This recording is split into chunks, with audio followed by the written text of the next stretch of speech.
It's got to be interesting, right? Otherwise, she's going to fall asleep. Anyway, thank you so much for having me. We Found in Translation has been published about 7 years ago now. Excuse me, that's not true. 9 years ago in 2012. So it's about 9 years old. And it was interesting, actually, for me to, I went through the book in preparation for this presentation again, and it was interesting for me to see what is, well, I don't want to say outdated. It's mostly about numbers and things like that are a little bit outdated. But I think overall, what we're saying in the book is still very accurate and very applicable today. What I want to talk about today is this, and you read this, and of course you all go like, oh, that makes a lot of sense. Well, of course, it doesn't make a lot of sense for many of you. For some, it does. For Felicia, who speaks German, for Janat, who speaks German, it does make sense. But for many of you, it doesn't. This is what this means, and this is kind of what sort of a double entendre here. This is what we're talking about. That the limits of language do indeed define my world, and only by by relying on the work of others, on translators and interpreters, we are able to break out of the limits of our world. And that's what we were intent on, Natalie Kelly and I, my co-author and I, were intent on communicating in our book. So this is what I would like to talk about in a more practical kind of sense here. What I want to talk about is why translation shapes our lives. That's what we use in our subtitle of the book, and we do believe that is true. Translation shapes everything, shapes much more in our lives than we usually assume. I'm going to talk about why translation is hard. And I'm not doing that to say what I am doing is hard necessarily, but just to give you an idea of what translators do, that it's not something that can be picked up overnight or something that anyone who speaks a second language can do. And I want to use that argument that translation is difficult to do as an argument for saying that translation has a long and bright future, even though many assume that's not the case. And lastly, I want to talk about, that might be kind of a surprising little topic here, I want to talk about why translation not only plays a role in our lives today, but why translation actually, in a sense, will continue to make us better. You'll see what I'm going to talk about, what I mean by that once we get to that. So let's start. And I would like to, once again, take a step back and start by defining some terms here. I'm a translator, and for translators, terms are really important, and we have a good understanding of how relevant terms, commonly understood terms, and commonly equally understood terms are important to any kind of understanding. I think most of you know that there is a difference between translators and interpreters. Well, if in fact most of you know, then you are much better off than the majority of the American public who doesn't typically know. Translators translate written text, interpreters translate spoken text. So the person who is standing behind President Biden or whatever president you are seeing and whispers in his ear, or or translates out loud for everyone to hear, is actually an interpreter and not a translator, whereas the person who sits in front of his or her, more often her than his, computer and translates text is a translator. There are a number of different kinds of translators, but just for the sake of to make it a little bit easier for all of us, I want to translate I want to separate translators in two different groups. One is technical translators. And when I say technical translators, I don't just mean people who translate technical data, but technical translators I mean by, I'm using to refer to translators who are translating functional texts, which might be medical, might be legal, might be technical, or might be social media, or might be academics, in fact, or academia. And I want to contrast that with literary translators who, of course, translate prose and poetry, et cetera, et cetera. Now, these are two really, this is a very important distinction. I am not a literary translator, and I don't have the skill set, I believe, to be a literary translator. And yet there are, there is a certain, sometimes it's not quite clear where the distinction is. So for instance, if you are translating social media, that is a difficult distinction sometimes to make between whether what you're translating is actually technical in the sense of functional or whether it's literary. And yet it's an important distinction. As far as interpreters goes, now I'm not an interpreter, so I know about interpreters, but I am not, certainly not a spokesperson for interpreters. And yet, I want to make you understand who we are talking about when we're talking about interpreters. There are a number of groups of interpreters who will tell you that they see themselves as quite distinct from each other. So the conference, especially the conference interpreters, they will not want you to mix them with legal and medical or other interpreters. Typically, I think you can say there's 5 different main groups of interpreters. One is the conference interpreter. Those are the ones that sit behind, sit in little cubicles and interpret, and the conference participants listen on the headphones or, earbuds, I guess it is.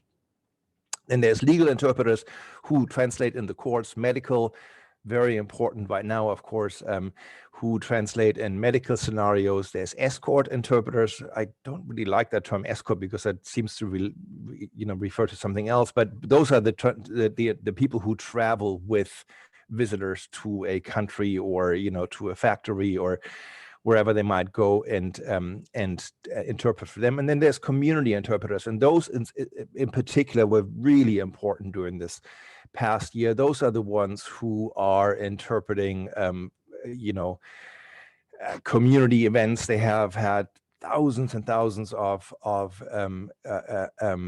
users during the pandemic in the past year, where they interpreted or translated for governors, for mayors, for et cetera, et cetera. And there's different modes of interpreting. There's consecutive. Consecutive means that it's that the speaker speaks and then the interpreter speaks afterwards. There's simultaneous. Obviously, that means that the interpreter speaks as the source language speaker speaks. There's whisper interpreting. That is what you see when somebody whispers into a dignitaries or whatever ear as a conversation is happening. And I talked a little bit with some of the organizers here before this event. Interpreting has gone through a major overhaul during the past year, as you can imagine. There is no, in-person interpreting, or very, very little interpreting right now and throughout the last year. So virtually all interpreters had to go remote. And so, interpreting via Zoom, via the telephone, or other platforms. And I think that we all expect that this is never going back to the previous modes again, but instead, much of interpreting will continue to be remote even after COVID. And lastly, and this is going to be the last time I'm going to bombard you with numbers or strange terminology, just to give you an idea of the size of the industry we're talking about. sometimes people say the translation industry is the largest industry you've never heard about, and there is something to it. $56 billion a year is not a small industry, obviously. There's about 26,000 agencies in the world.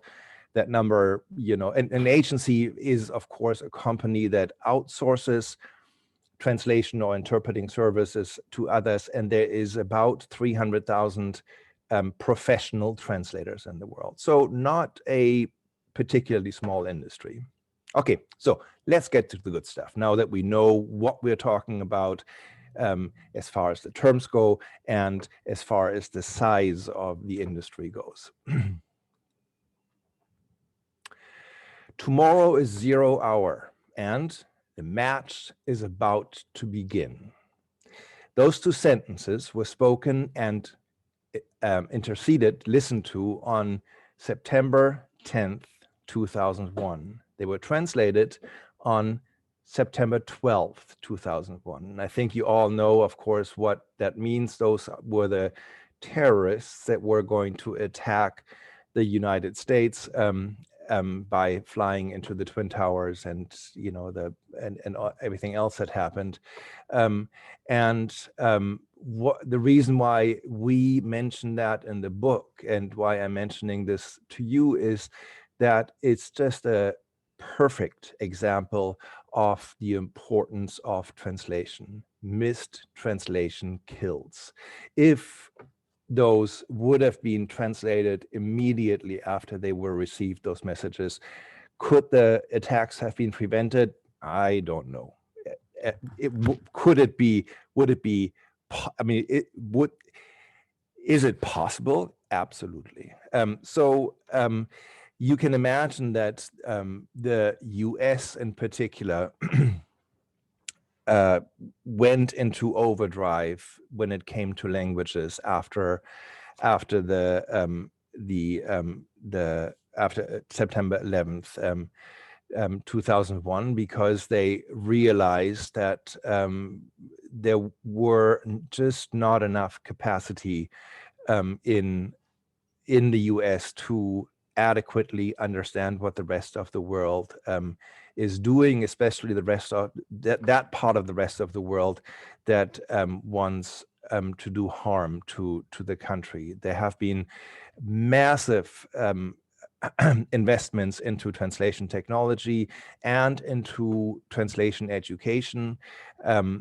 Not always very successfully, I have to say, but there has been a real, still at least an attempted turnaround after 9/11 to make translation be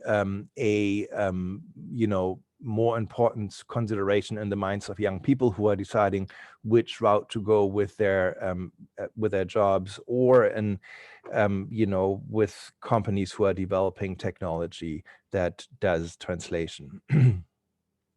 Here are some other examples. Translation can save lives, and it's interesting. My favorite story of the book, that I shouldn't say that. One of the favorite stories of my book, of our book, is about a system that was set up after two Canadian scientists visit Hong Kong and see the bird flu unfolding in Hong Kong, and they set up the system called GFIN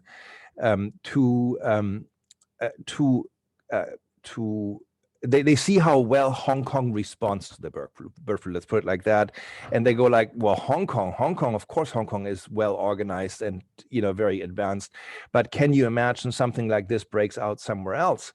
And so they set up this system, a multilingual system that automatically translates hundreds and thousands of newspaper articles from around the world to detect early outbreaks of pandemics, to stop pandemics in their track, and they are actually very successful. Both the swine flu and SARS are detected by their system days earlier than anyone else knows about that, at least on the world stage. The reason why I'm not telling you the story officially is, of course, well, with COVID, of course, things didn't work out so well. Not that translators or translation is to be blamed for COVID, but I just felt that this was still a little bit anticlimactic to tell the story. Instead, I want to tell you this story here.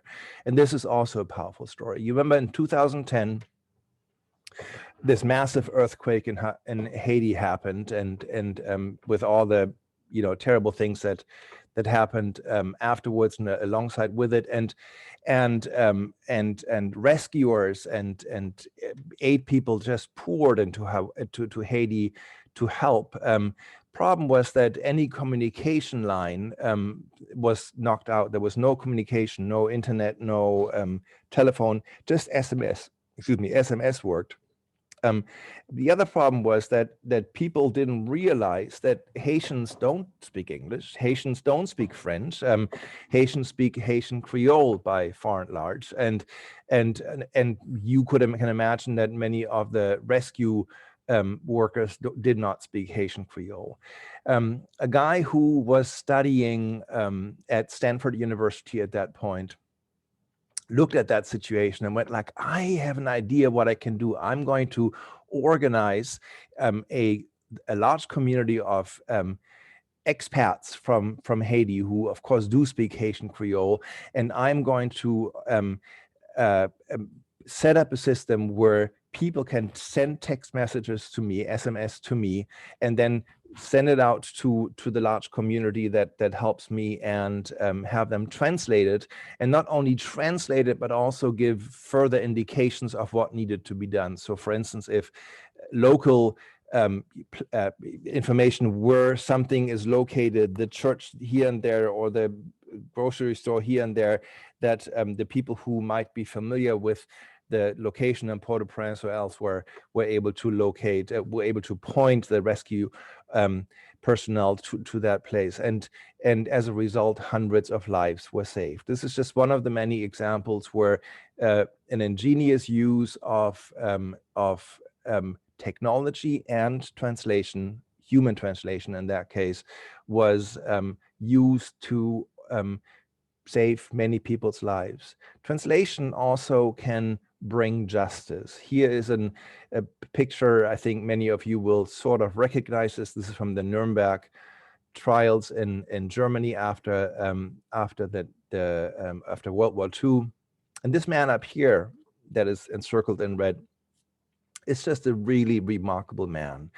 His name is Peter Less. He died now 2 years ago. He was a Jew in Germany, and he was talented in languages. So his parents sent him to Switzerland.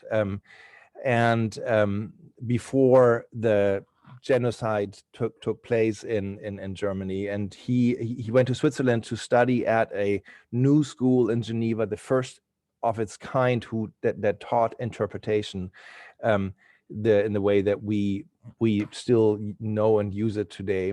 And because he was in Switzerland, he was the only one of his family who was not killed.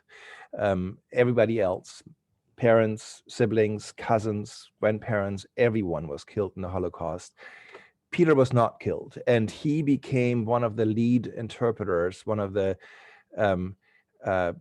for the Nuremberg trials. He translated for the most well-known terrible echelon of Nazi criminals, and we, Natalie and I, visited him in Chicago as we were writing the book, and talked to him.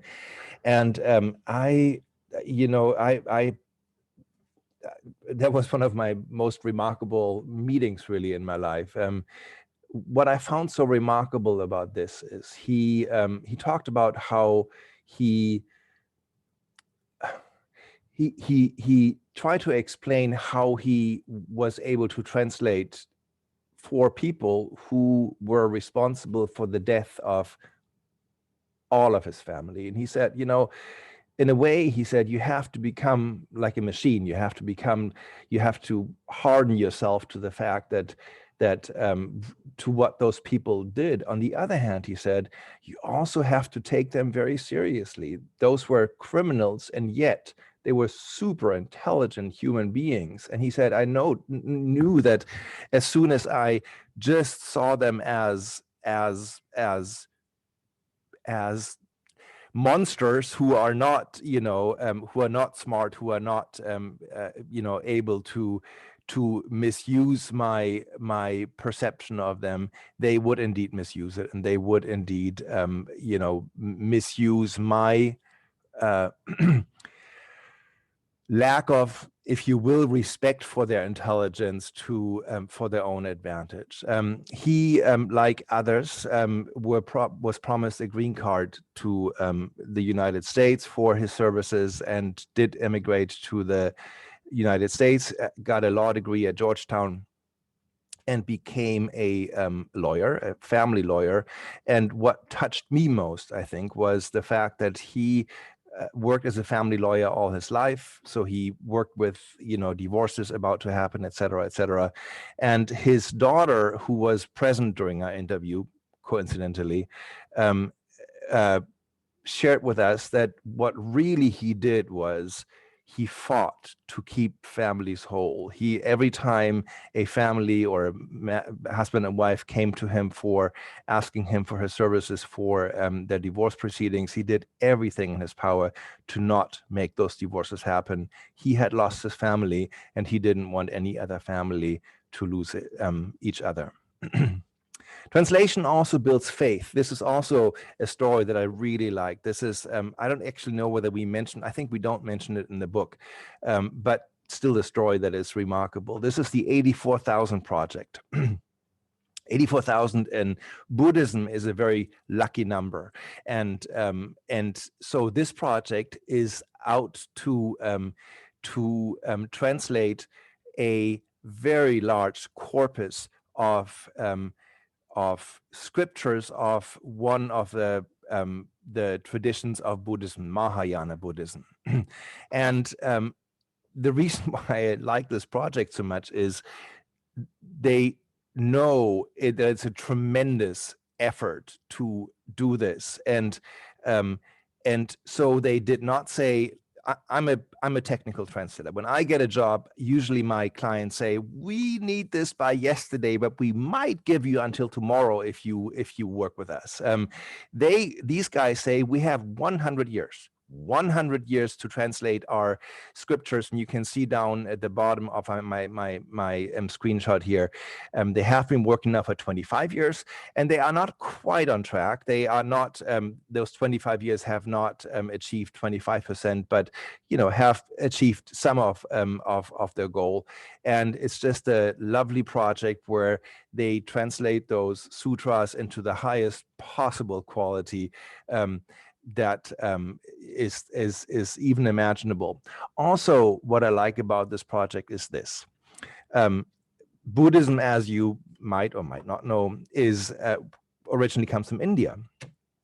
And virtually all Buddhist scriptures were written in Pali, a language that is not spoken anymore today. But those scriptures were destroyed when Muslim conquerors occupied India, and the Muslim conquerors were so successful in destroying all those scriptures that there literally were no scriptures left anymore.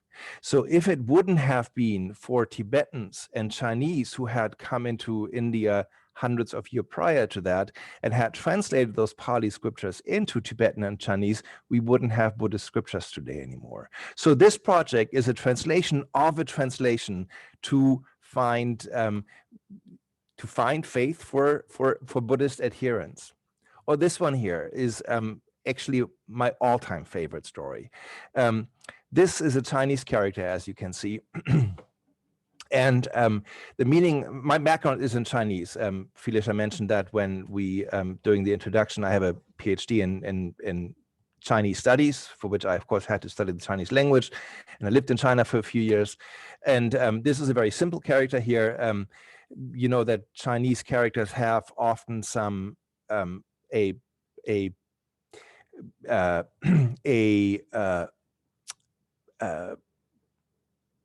picture meaning. That's not the right word, but I can think of the right word. A pictorial element in it that define the meaning. In this case, it is the first part of the character that kind of looks like a person walking. So it's the character for person, but chauvinistic as many are, the Chinese were too. And they said this is the because it has the person associated with it, person is kind of the same than the man. So this is the pronoun he. This here is the pronoun she, and you can see the first part of the character changed a little bit. And now it's a woman, that you can see the legs down there, and you can see how she holds the baby there. This is she. This is the character for it. So he, she, it. Those are the three different pronouns that we also have. This here, by the way, is the oxen that with this horn sticking out there. So very simple and sort of not too surprising choice of pronouns for the three genders in Chinese. Now the interesting thing is that when they had to define a pronoun for God, they were in the same pickle than we are also. When we talk about God, we say he. Now we know that God's not a guy, we know that God's not a man, but we cannot do anything but say he, because it, we can say she, but it sounds kind of silly. We can't say it, also sounds kind of silly, so we end up with he. Now the Chinese were able to come up with a completely new pronoun that actually a Bible translator came up with. He thought of it, and it was so ingeniously chosen that every person who can read Chinese sees that, knows exactly how to pronounce it, pronounces just like the other characters, but he can also see that it has a prefix to it, that first part of the character there, that refers only to divinity. So this is Chinese are able to say that God is not a man, that they have a pronoun for God that refers only to his deity. I love that story because through translation, Chinese have expressed something that no other language can express. To my knowledge, no other language can express. They were able to do this naturally without coming up with some crazy newly created pronoun that nobody really understands. Everybody understood it, and they were able to enlarge all of our understanding in the process. Now, translators struggle with something, and this is actually a tweet from this morning. If you look down on the date of this tweet, it's April 7th here. Translators struggle with the fact that they feel under-recognized, and that is a fact. Translation, by definition, is not supposed to be seen in a certain sense.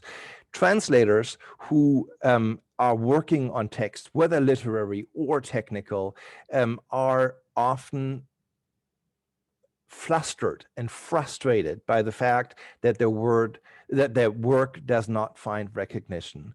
And that really is the reason why Natalie and wrote Found in Translation. What we try to do in the book is, rather than giving a theoretical sort of academic kind of approach to why translators need to be recognized, we felt it was important to use stories to tell the story of translators. Stories are so powerful. We are made up of stories.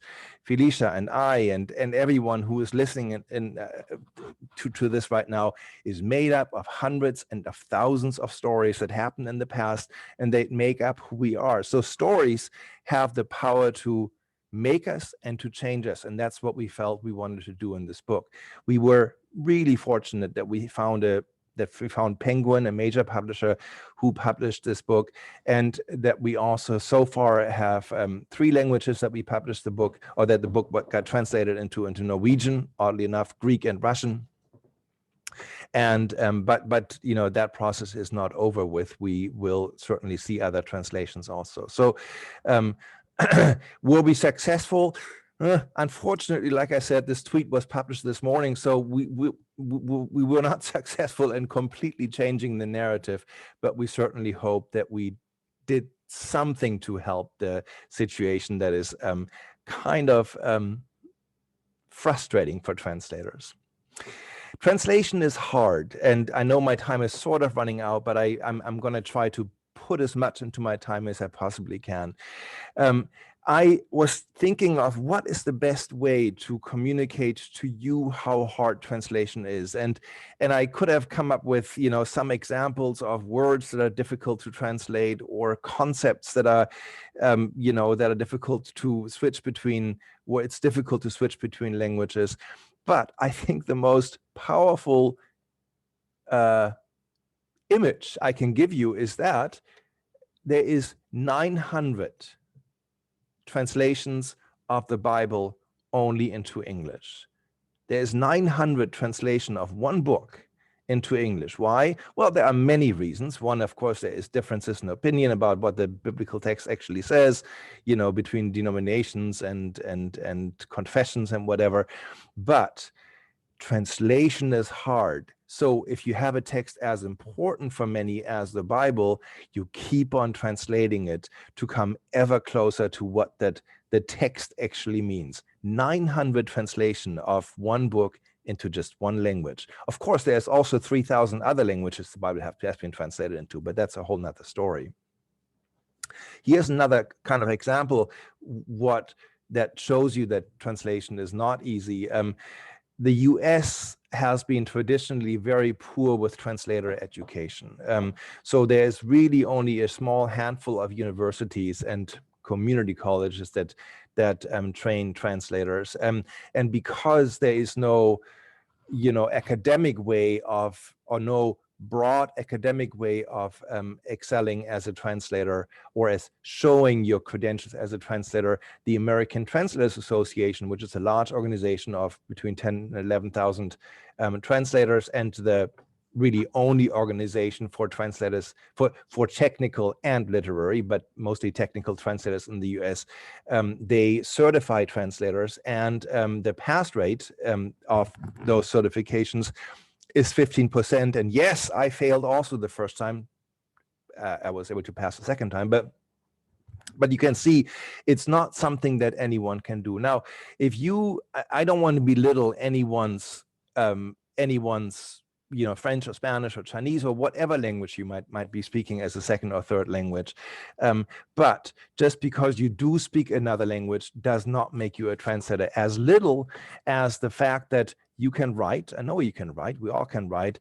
That doesn't make you necessarily, that doesn't necessarily make you a writer. Does not make you, you know, you cannot write a novel or whatever book just because you can write. And that is true for translation also. I'm going to show you this image very briefly here.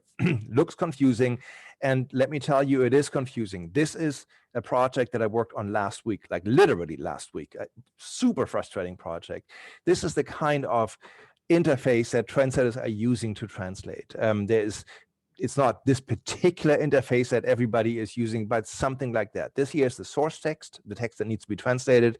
Here is the translation, not yet entered, but you can see there is German before and after that particular sentence. And if you look through that sentence, you likely hardly understand anything about it. This here is terminology that is being presented to me automatically from a terminology database. This here is the most important part. This is my translation memory, a database of previous translation. And since I had already previously translated the first part of it, this comes up and says, hey, use me, I can help with that. And then there's also machine translation that is being presented to me as a possibility to get some data from, not necessarily the whole segment, but here and there, they will have some overlap with what I wanted to do as a translator. I want to take, you know, very quickly another stab at explaining to you why translation is so hard. Translation is so hard because communication is so hard. If you think about it, what makes us who we are, as what you did today, if you are among the many teachers in this group here, what you did as a teacher today is you communicated something to your students, and that is what makes us who we are as humans. Yes, dolphins can communicate and birds can communicate, but they clearly cannot communicate it on so many relatively sophisticated levels as we can as as human beings. And if you think about what makes you successful in communication, of course, it is the fact that you and your listeners or your readers share the same language, but there's so much more to it, isn't there? So I have 3 kids, 3 adult kids. One is a lawyer, one is a researcher, and one is a teacher. And now, if I talk to my lawyer son and my scientist daughter, and they tell me what they're doing, I have no clue what they're talking about. Why? They do talk English, and while my English is not perfect, I speak well enough to typically understand what people are saying, but they're using a completely different register of English when they talk about their professions. So communication, successful communication in specific fields is incredibly difficult. And if you do translation on top of it, you essentially duplicate that process. And that is a really complex thing to do. And that is why machine translation, which is clearly out there and clearly has an impact, as I showed you in my screenshot a few minutes ago from my project that I worked on last week, neural machine translation, which is the most current generation of machine translation. That's the stuff you find when you go to Google Translate, or some of the other generic machine translation providers. That's what you find there. It's something that is based on narrow artificial intelligence, and I'm pronouncing that narrow so consciously because it is a kind of artificial intelligence that is not thinking independently, but is only processing data that it has been fed, so it does in machine translation.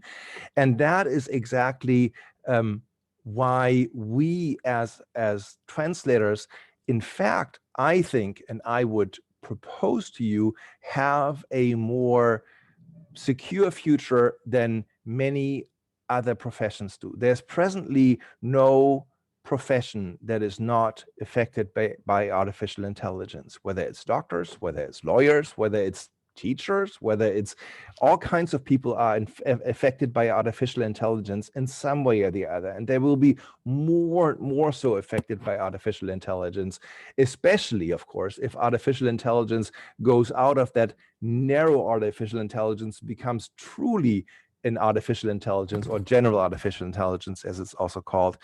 But translators, I think, are the last ones to remain. Why?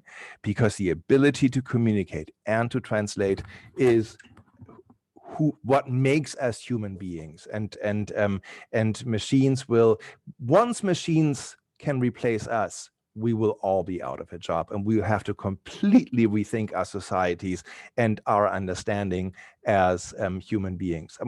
I know I'm almost done, but let me give you one more example here. This is why I love what I do. This is Inuktitut. Inuktitut is a language of the Inuit spoken in Nunavut, which is the furthest most northern region or territory in Canada. And I don't speak Inuktitut, but I do know what this word means and how to pronounce it. It's pronounced Ikakivik. And Ikakivik is the word for internet in Inuktitut. And if you look at how internet is being said in Spanish and in French and German, it's always internet. But the Inuit felt it was really important not to just kind of use a transliteration of the English original word, but to come up with their own term that is describing a tradition, that is using a traditional concept to show what this internet thing actually is. And a woman called Eva Arad came up with this term, Ikakivik, and what that actually traditionally means is when the shamans talk to the deceased people in the nether regions. And that's what Ikakivik is. And she says that is kind of what the internet does. We talk to regions that we don't truly understand. And so Ikakivik is the term for internet today. But the powerful thing about the story is that next time you encounter the word internet, you will think of shamans, and you will think of shamans talking to deceased people. And that's the power of translation. Not only are the Inuit impacted by it, Inuktitut speakers, but you are also. And that's what I think is so beautiful and so powerful about translation. I'm going to step the next few. This is my new book that I just published, and let now talk and answer your questions. And I'm sorry that I kind of missed my time spot here, but we still have a few minutes to talk. We're doing great. So Jost, we really want to thank you so much for your presentation and invite everyone to submit their questions or comments on the chat. But just to get the conversation started, I'd like to ask a question. So in the book, you highlight the importance of translation in global crises and mentioned early in your presentation about challenges with remote interpretation. But I was wondering if there were some other challenges like with the COVID-19 pandemic. And what made me think of this is a recent article this last month by Deutsche Welle, where they said 1,200 new terms were coined into German. Yeah. And I was wondering, how do translators work with this, and especially a situation that's dynamic and changing? Thank you so much for asking that. And that is a great question, because so what translators do is, so I live in Oregon. I translate into German, but I know that I can't successfully translate if I don't continuously listen to German radio, if I don't continuously read the German news in German magazines, German newspapers, etc., etc. Language is constantly changing, and we have this crazy year behind us where every language had to come up with so many new terms. Language responds to the reality it needs to describe, and that is why, now I'm coming back to machine translation. Why machine translation systems who are fed yesteryear's data are not going to be able to adequately translate today's information. It's almost like a setup that you sent me this, that you asked this question to tell you that translators are really important in the form of human beings who translate, but they truly are, because it's only us who are living in that language by either being in the country where we translate into, or by what's the word? By having media around us, so we know what's happening in the language. Yes, that's a challenge, but it's a beautiful challenge also. Thank you. We also got a question to learn a little more about how machine translation is changing and developing.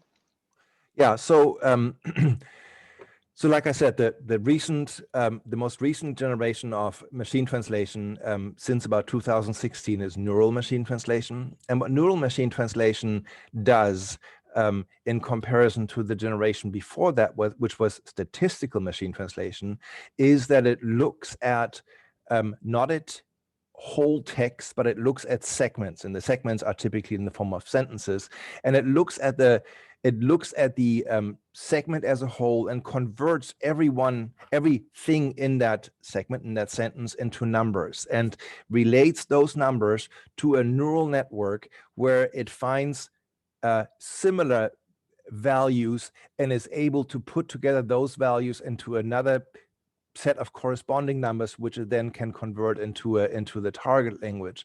So the results are mind-blowingly good. Sometimes it's been trained on massive amounts of data, especially in the large languages, English, German, French, Spanish, Chinese, etc., etc. And the results read typically very fluently, but what it cannot do is, if it encounters new data that it has not been trained on, it will not be able to translate that.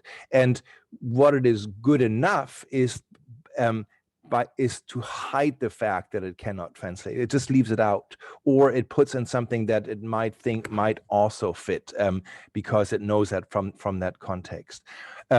You need very large computers to build neural machine translation systems today. It is possible to train neural machine translation systems on your own at this point. It's time consuming, and it requires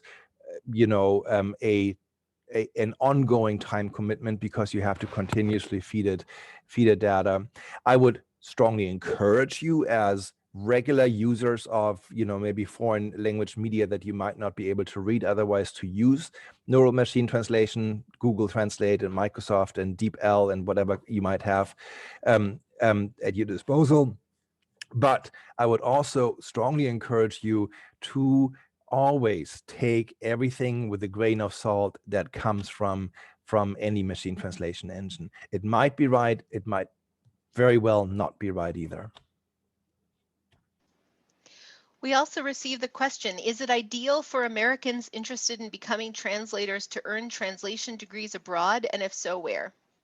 Well, so yes, that is a possibility, and of course, the where will be determined by the language you are going to translate out of, typically, or into, but likely out of. Typically, what translators do, and that's a little bit different for interpreters, what translators do, they translate into their native language. So if you as an American want to become a, say, French translator, you will typically translate from French into English. Very few have the language capability to truly translate well into their non-native language. So in that case, you would be studying in Paris or in another French university. There are schools, and good schools here in the US, very few of them. The leading school in the US here is in Monterey, California. It's a graduate school that trains translators. And I can tell you that those the graduates from Monterey typically are hired within days after they graduate, and typically hired, of course, by Facebook and by Twitter and Google and whatnot, to lead their translation and localization teams, but hired nevertheless. Mm-hmm. Another question, can you give an example of a neural network, and is it, in other words, a semantic field? Yes, those are semantic fields, and that's so. So yes, the neural networks essentially are like very large maps of semantic fields, and they are. Because of the enormous power of processing that we have available to us right now, they are able to associate different semantic fields and form whole sentences. So the kind of machine translation technology that we had up to 2016, statistical machine translation, what it did was that it broke every segment into subsegments. And it essentially tried to repuzzle or re-engineer the newly translated sentence from other segments from other subsegments that it was able to find in its massive database. And that's why you got these often awkwardly sounding sentences, and in languages that had a syntax, meaning a sentence structure that is different from each other between, say, English and Japanese or English and German. You got poor translation very often. Now you get very fluent translation by being able to map those semantic fields to each other in a fluent kind of way, but often faulty nevertheless. The beauty of those semantic fields is that you are, and this becomes a little nerdy, but that you are able actually to not only go into a language that was trained from one language to another, but you can also take a third language and do something which is called the zero-shot translation. So even though you have no data from language A into language C, you can look at the semantic fields, the computer can look at the semantic fields and match those semantic fields from A to C, even though there was no data between A and C, but the semantic fields are different. And so it's possible to generate translations, of course, not as good as, if it would have been trained from A to C, but translations nevertheless from those languages, which is really interesting because so Inuktitut, for instance, the language that I just talked about with those strange symbols, beautiful symbols, there is actually, unbelievably so, a machine translation that Microsoft offers from English into Inuktitut because of this process that I just described. Could you tell us a little bit about what role does the identity of the translator play in translation? So a recent example of this is the backlash over a Dutch author who was originally chosen to translate the work of poet Amanda Gorman because they share or they have different identities. I knew somebody would ask that question. This is such a complex question. So for those people who might not, I assume most of you understand this question, but so there's a big brouhaha right now in many in many countries and in many areas, because the Basque and the Dutch translator were essentially fired by the publishing houses because they were white, and they were not. It was assumed that they were not able to adequately translate the poetry that by Amanda Gorman, that was, as we all would agree, so powerfully recited at Joe Biden's inauguration. Now, it's a really complex discussion, and I think since I knew that question would come, or I assumed that question would come up, I think the most adequate response to that discussion is this. I'm a member of the American Translators Association. In fact, I'm a spokesperson for the American Translators Association. And there's a meeting every year that we have with the ATA.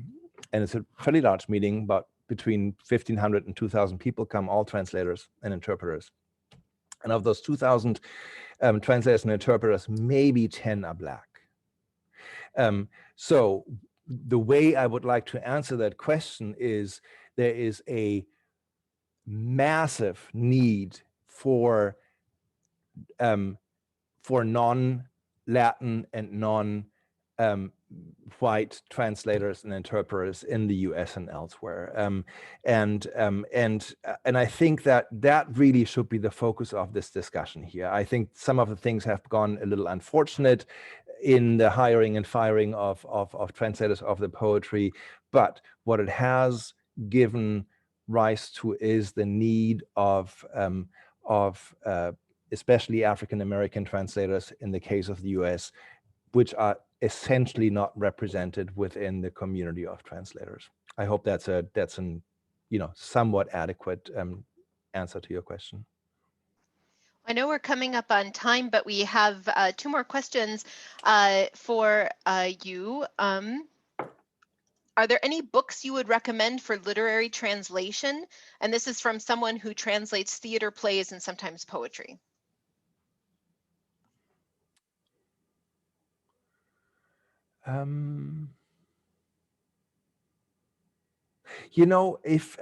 If that person would send me that question by email, you can see my email down here, and I cannot come up with any good suggestion right now, but please send me an email and I will respond to you, I promise. And by the way, the @JeromeBot, of course, is my Twitter handle.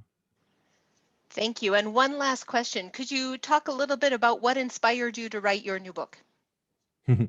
My new book is, thank you for asking. My new book is actually a coffee table book.